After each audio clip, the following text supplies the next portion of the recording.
डायबेटिसखौ कन्ट्रलाव लाखिनो सानदोंब्ला फुंनि समायाव हेल्दी आदार जानो नांगौ।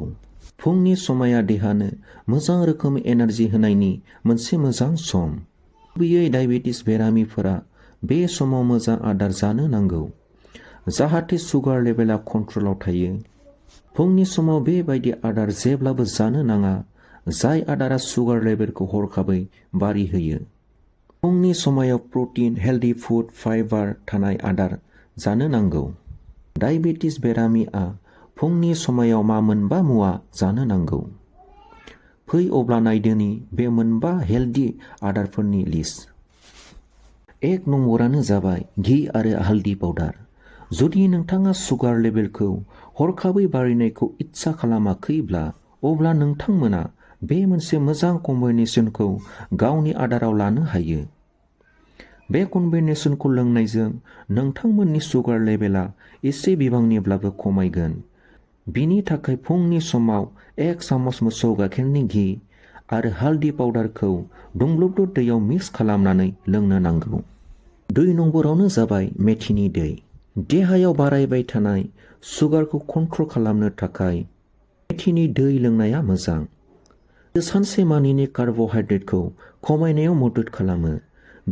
बिनि थाखाय हराव 1 सामुस मेथिनि बेगरखौ सोमनानै फुङाव बेखौ बेगरजों लोगोसे अरफ्लेना लोंनो नांगौ। बेबायदियै ब्लाड सुगारखौ एसेब्लाबो कन्ट्रलाव लाखिनो हायो। 3थियावनो जाबाय लेमन आरो आमलानि जुस। डायबेटिस बेरामिफोरा फुङाव उदै खालियाव लेमन आरो आमलानि जुस दैजों लोगोसे लोंनो नांगौ। बियो नोंथांनि उदै आरो हेल्थखौ मोजां खालामो। बेजों हजम हुथिया बारायनायजों लोगोसे सुगार लेभेलाबो मेनटेनाव थायो। 4थियाव जाबाय दालसिनिनि दै। दालसिनिआ बेबायदि मोनसे मस्ला जायहा देहायाव ब्लाड सुगार लेभेलखौ कन्ट्रल खालामनायाव गोबां बिबांनि मदद खालामो। जुदि नोंथाङा सुगार लेभेलखौ खमायनो सानदोंब्ला अब्ला फुङाव उदै खालियाव दालसिनिनि दै लोंनो नांगौ। बिनि अनगाबो दालसिनिखौ हार्बेल टेजों लोगोसे लोंनो हायो। 5थियाव मुग दाल।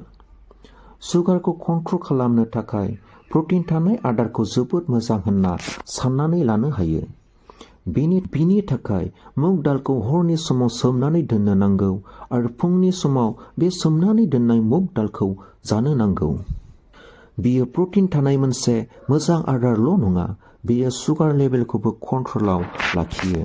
बे मोनबा मुवाखौ गावनि सुगार लेभेलखौ कन्ट्रलाव लाबोनो थाखाय बाहायनायनि आगोल बिसेस गियान गोनां सुबुंफोरनियाव सोंनानै लाग्रो।